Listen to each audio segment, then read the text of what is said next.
The enormous ships of the Tejo fleet appeared suddenly in Earth's solar system, their metallic hulls gleaming against the darkness of space. Hundreds of vessels, each larger than anything humans had ever built, moved with perfect coordination into a formation surrounding the third planet from the Sun. Admiral Park stood on the command deck of the flagship, his tall figure casting a shadow across the polished floor. He clasped his hands behind his back, studying the blue-green world on the main screen with mild interest. Earth looked unremarkable compared to the 17 other inhabited planets the Tejo had conquered in the past decade. Another primitive world, he remarked to Lieutenant Kim, who stood attentively at his side. Their technology level? Early space age, Admiral. They have basic orbital stations and have reached their moon, but nothing beyond their own system. Park nodded, unsurprised. The standard procedure, then. Send the ultimatum message on all frequencies and prepare for their surrender. Lieutenant Kim bowed slightly and relayed the order. Within minutes, every communication device on Earth received the same message, translated into all major human languages. To the inhabitants of the planet designated Earth, the Tejo Imperium claims this star system as its territory. You have 30 standard days to declare your complete surrender and accept your place as a protectorate of the Imperium. Resistance is futile and will result in planetary pacification. This message will not be repeated. The message concluded with technical specifications of Tejo weaponry that could easily be verified by Earth's scientists, a demonstration meant to remove any doubt about the invaders' capabilities. Admiral Park returned to his private chambers, not particularly concerned with the outcome. In his long career, he had overseen the conquest of many worlds. The pattern was always the same: shock, fear, and then the inevitable surrender. Some planets responded within hours, their leaders scrambling to save their people from destruction. Others took days as their governments debated hopelessly before reaching the only logical conclusion. The longest any civilization had held out was 12 days, the proud Rigelian Empire, whose emperor had killed himself rather than personally surrender. But even the Rigelians had ultimately capitulated when faced with certain annihilation. Days passed as the Tejo fleet maintained its position, sensors monitoring the planet below. Admiral Park received regular reports noting Earth's increased military activity, emergency government meetings, and public panic. All expected reactions. Park spent most of his time planning the administrative transition that would follow Earth's surrender, occasionally checking the status of the human response. After 20 days, Lieutenant Kim appeared at Park's door looking uncomfortable. "Admiral, there has been no official response from Earth." Park looked up from his work, momentarily confused. "None at all? Not even a request for clarification or terms?" "No, sir. They appear to be mobilizing their militaries, but they've sent no communication to us." This was unusual but not unprecedented. Sometimes primitive species required a small demonstration of force before they understood their situation. Park ordered a single destroyer to eliminate an uninhabited island in Earth's Pacific Ocean. The vessel carried out the order with surgical precision, vaporizing the landmass in seconds. Surely now the humans would understand and surrender. 5 more days passed. Still no response. On day 28, Admiral Park called his command staff together, genuine concern in his voice for the first time. 2 days remain in the grace period, and still no word from the humans. What are they doing? Captain Hyun, the intelligence officer, reported, "They appear to be preparing for war, Admiral. Their military forces are dispersing to hidden locations. Their space assets are being weaponized in primitive but creative ways. They are not acting like a species about to surrender." This was completely unexpected. Every other species the Tejo had encountered made the rational choice when faced with superior technology. The humans' silence was baffling. As the 30th day arrived and passed without any communication from Earth, Admiral Park faced a situation he had never encountered in his long career. He sent a message to Emperor Day, explaining the unusual circumstances and requesting instructions. The Emperor's response was immediate: "The humans have made their choice through silence. Begin the standard invasion protocol." Admiral Park ordered the deployment of reconnaissance ships to gather tactical information before the main assault. As he watched the smaller vessels descend toward Earth's atmosphere, he felt an unfamiliar sensation in the pit of his stomach. Doubt. What kind of species chooses destruction over submission, he wondered aloud. Lieutenant Kim, standing nearby, had no answer. None of them did. The Tejo were about to learn that humans were unlike any race they had ever encountered. Captain Hannah watched in disbelief as the signal from Scout Ship 3 abruptly vanished from her monitor. The advanced Tejo vessel had been conducting a routine survey of Earth's northern hemisphere when it simply disappeared. Impossible, she muttered, running a diagnostic on her equipment. The systems were functioning perfectly. Scout Ship 3 was actually gone. Before she could report this anomaly to Admiral Park, a second alert sounded. Scout Ship 7, patrolling over what humans called the Indian Ocean, had also gone silent. 2 ships lost in less than 15 minutes, something that had never happened in any previous conquest.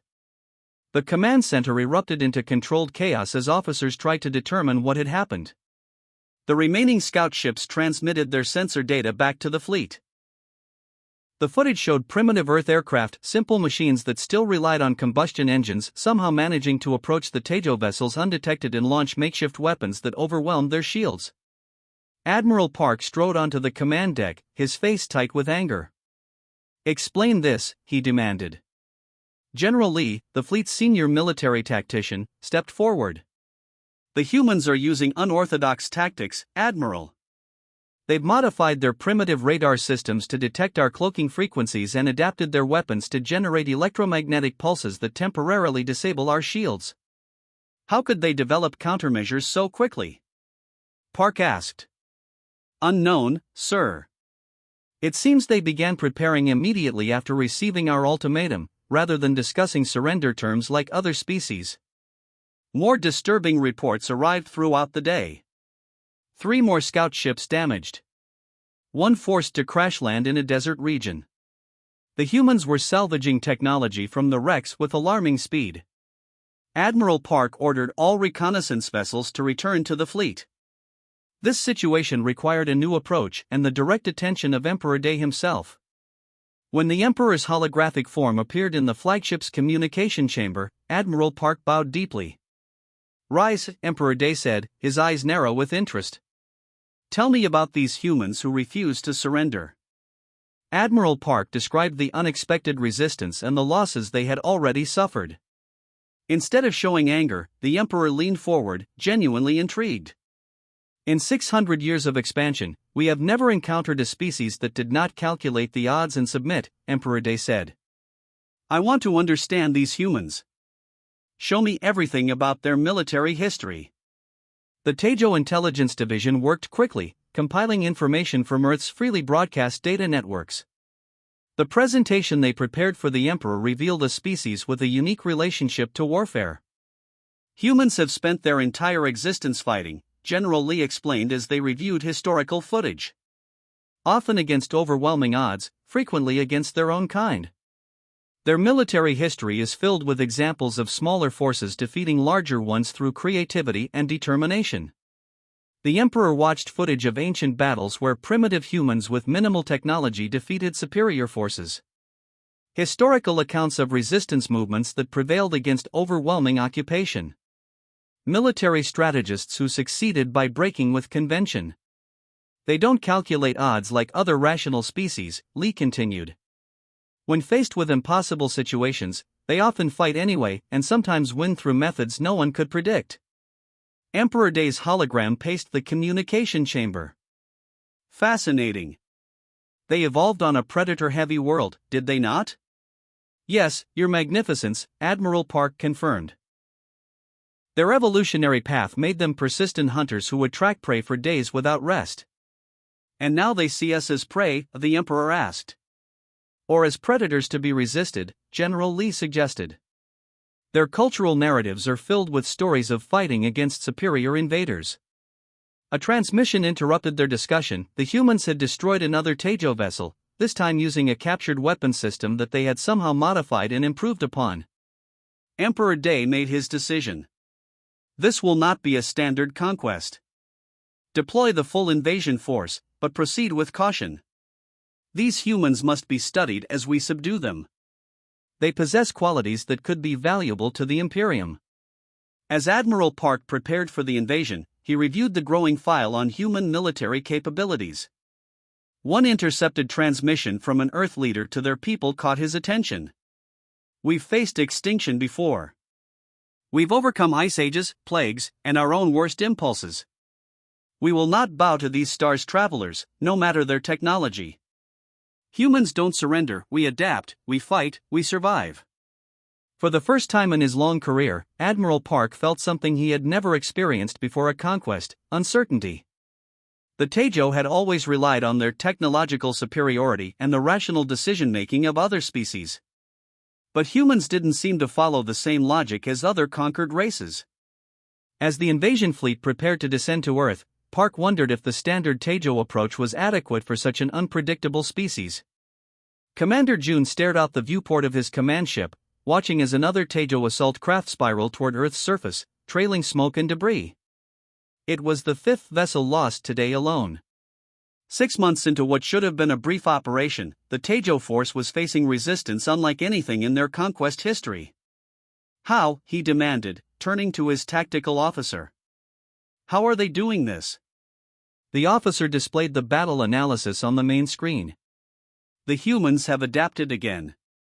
They've somehow figured out our shield frequencies and modified their weapons to pass through them." Commander June slammed his fist on the console. This was not how conquests were supposed to proceed. By this point, Earth should have been a fully controlled protectorate with humans accepting their place in the Tejo hierarchy. Instead, the invasion had become a grinding war of attrition. The initial landing forces had secured several major cities, but could not hold them. Human resistance fighters would withdraw, regroup, and return with new tactics that the Tejo computers couldn't predict. "They don't fight according to any logical battle doctrine," complained General Sung during the daily strategy meeting. "They sacrifice territory to gain time. They use their own planet's environments against us. Yesterday, they flooded an entire valley to disable our ground troops rather than confronting us directly." The most troubling development was the speed at which humans reverse-engineered Tejo technology. Components salvaged from downed ships were quickly studied, replicated, and incorporated into human weapons systems.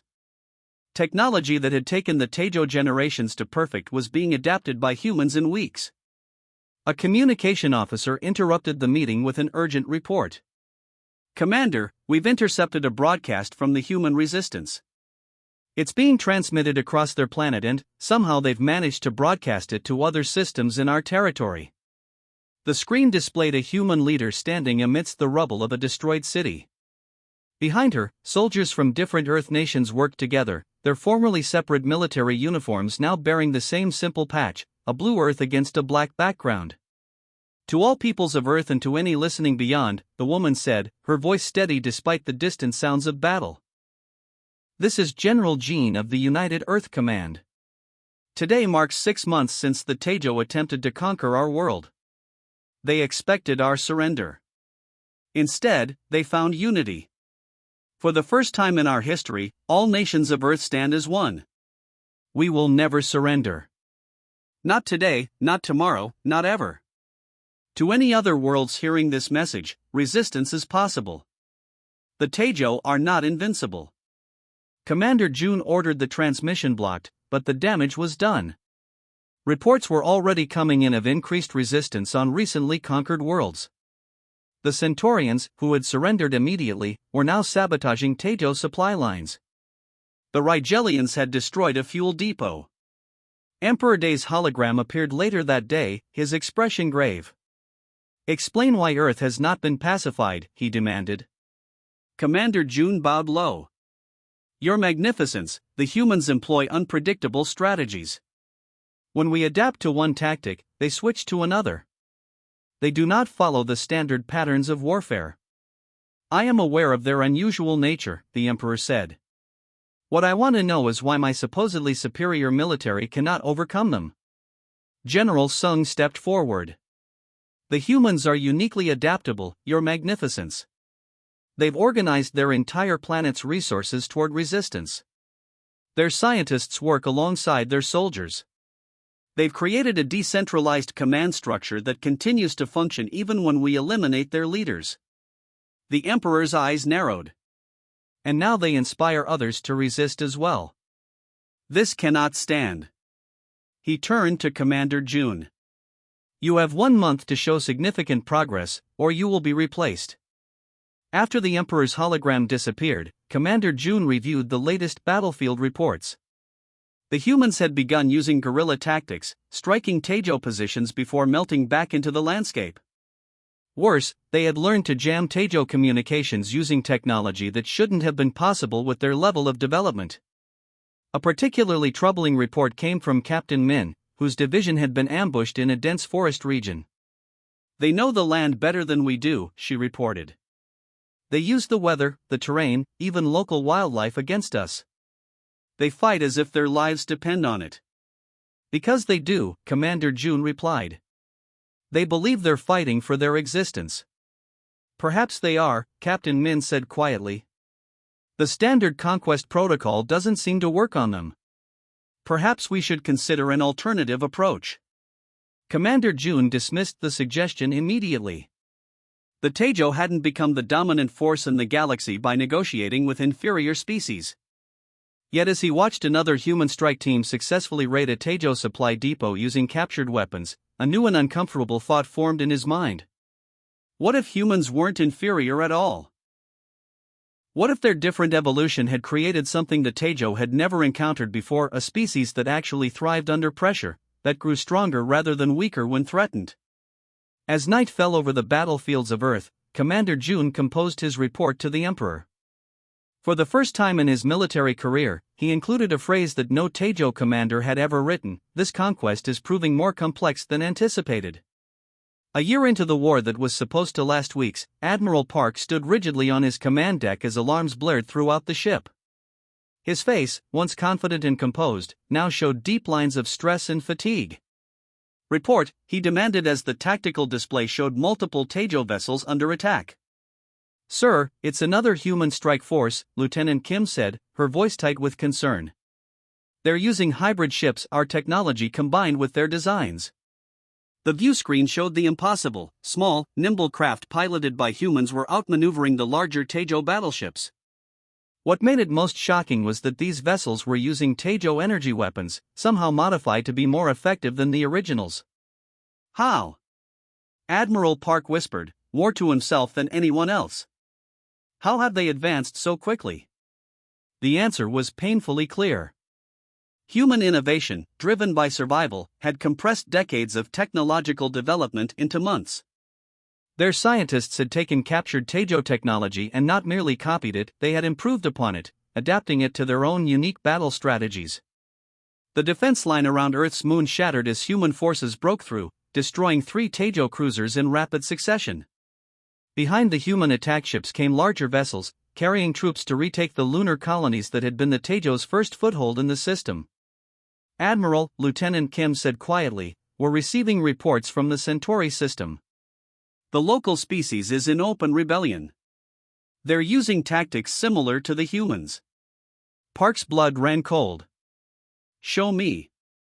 The display shifted to footage from Alpha Centauri, where the once docile Centaurians were overwhelming Taejo occupation forces using modified human weapons and strategies.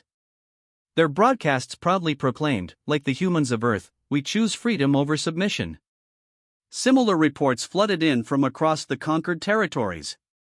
The Rigelians had seized control of their orbital stations. The peaceful Altarians, who had surrendered without a single shot fired, were now sabotaging Taejo supply lines with surprising effectiveness. All inspired by humanity's resistance. The most devastating blow came 3 days later.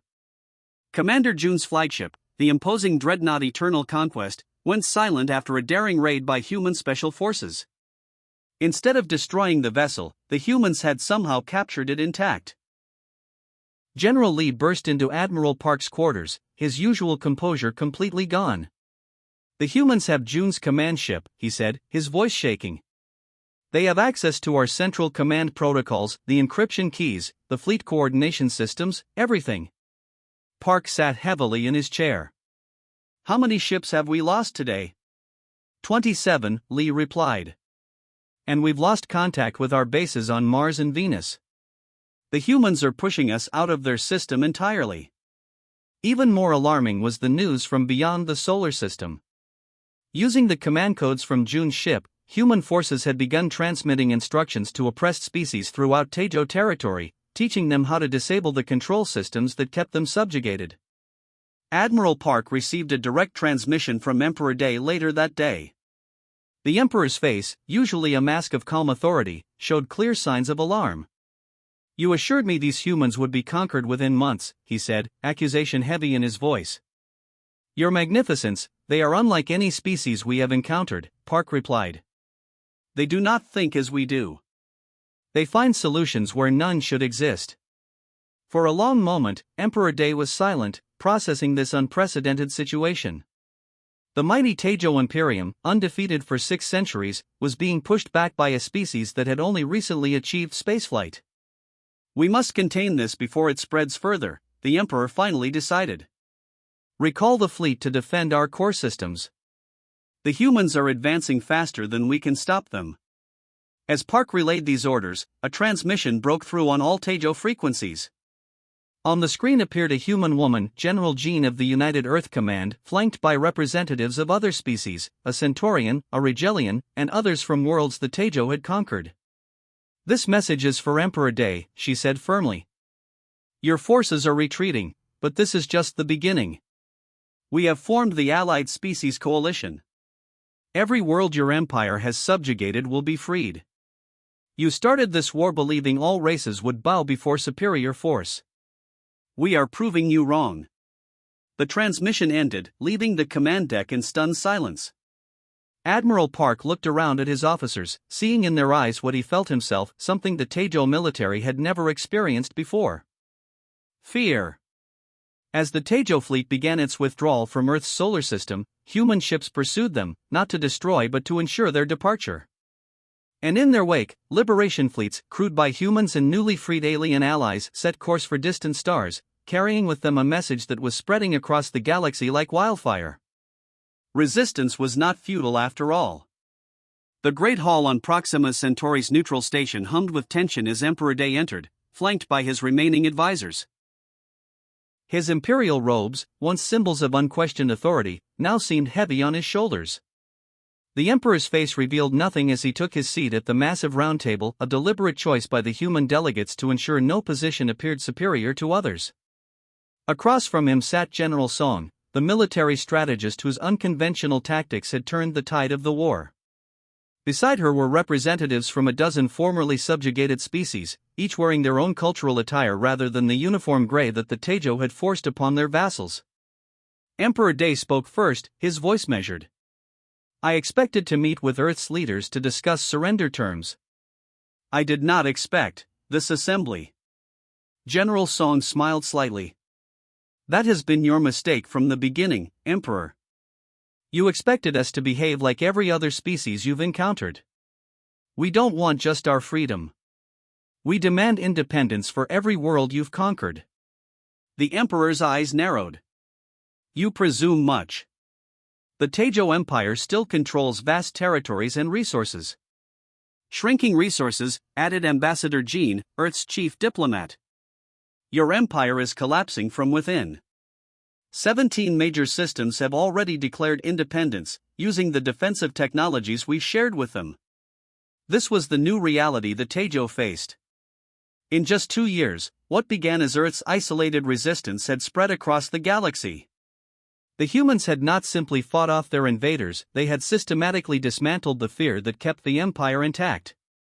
When the Tejo had retreated from Earth, human ships followed them, not to attack but to liberate. At each conquered world, they shared technologies, tactics, and most dangerously to the Empire, hope. The message was simple: if humans could resist, so could others. "What are your terms?" Emperor Day finally asked, the words clearly difficult for him. Ambassador Jean slid a data tablet across the table. "The formation of a galactic alliance. All former Tejo territories become independent. A mutual defense pact ensures no single power can threaten others. Knowledge and resources are shared equally." "And the Tejo?" May join as equals, not conquerors, General Song said firmly. Your technological knowledge would be valuable to the Alliance, but only if shared willingly. Emperor Day studied the humans carefully. You could destroy us completely. Your coalition now outnumbers our forces. Why offer terms at all? Ambassador Jean leaned forward. Because unlike you, we don't believe in unnecessary destruction. We don't want revenge, we want a better galaxy for all species. As the negotiations proceeded over the following days, Emperor Day began to understand what made humans truly different.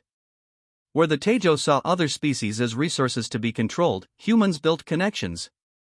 Their strength came not from domination but from cooperation. The signing ceremony for the Galactic Alliance Charter took place 1 week later.